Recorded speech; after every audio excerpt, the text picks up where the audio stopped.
আসসালামু আলাইকুম। আশা করছি সকলেই ভালো আছেন। আজ আমরা নতুন ৫টি ইংলিশ শব্দ নিয়ে কথা বলবো।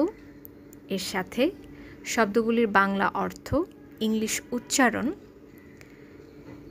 জানার চেষ্টা করব এবং সবশেষে এই নতুন ৫টি শব্দ দিয়ে একটি আনকমন সেন্টেন্স কিভাবে বানানো যায় দেখব। প্রথম শব্দটি গ্লিমিং। উজ্জ্বল হওয়া, প্রতিফলিত করা বা ঝিকঝিক করা বোঝাতে এই শব্দটি ব্যবহৃত হতে পারে। এটি একটি ভার্ব, স্পেলিং GLEAMING, গ্লিমিং। এক প্রকারের কূটাভাষিক পরিস্থিতি যেখানে বিপরীতধর্মী নিয়মনীতি ও সীমাবদ্ধতার জন্য কোনো ব্যক্তিবিশেষ সেটাকে এড়াতে পারে না।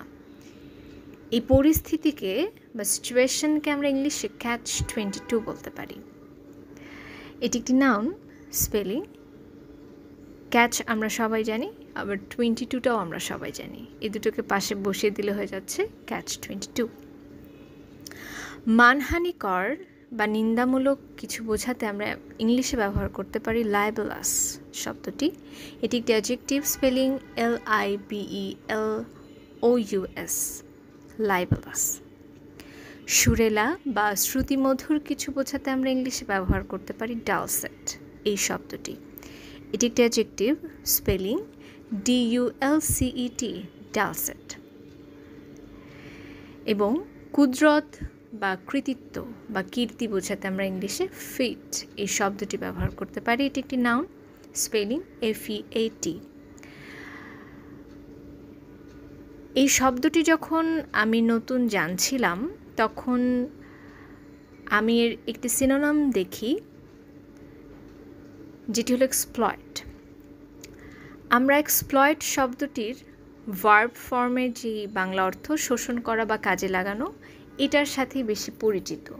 তবে এই শব্দটি যখন নাউন হিসেবে ব্যবহৃত হচ্ছে তখন তার অর্থ দাঁড়ায় অবদান বা অসমসাহসিক কার্য, অর্থাৎ ফিট, কীর্তি, এটার একটি সিনোনিম এক্সপ্লয়েট অর্থাৎ অবদান। এবার এই 5টি নতুন শব্দ দিয়ে যদি একটা সেন্টেন্স আমরা তৈরি করতে চাই, কেমন হবে সেটি দাঁড়ায়, The singer's gleaming trophy was a testament to her feat of producing dulcet melodies, but she found herself in a catch-22 when a libelous article falsely accused her of plagiarism. ধন্যবাদ।